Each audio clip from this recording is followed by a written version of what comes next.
So our outlook on interest rates over the year ahead is that central banks are likely to be on pause, at least for the foreseeable future.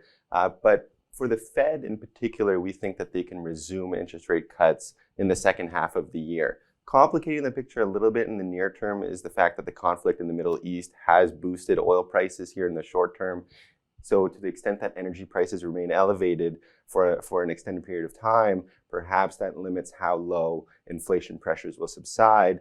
And it could affect whether or not the Fed will cut in any sort of imminent fashion. But we still think, and the market agrees, that at some point later in the year, inflation pressures will subside enough to allow the Fed to resume interest rate cuts. The market's pricing in anywhere from 25 to 50 basis points in rate cuts over the next 12 months. Our forecasts are in line with that. And so that's sort of what we see for the Fed.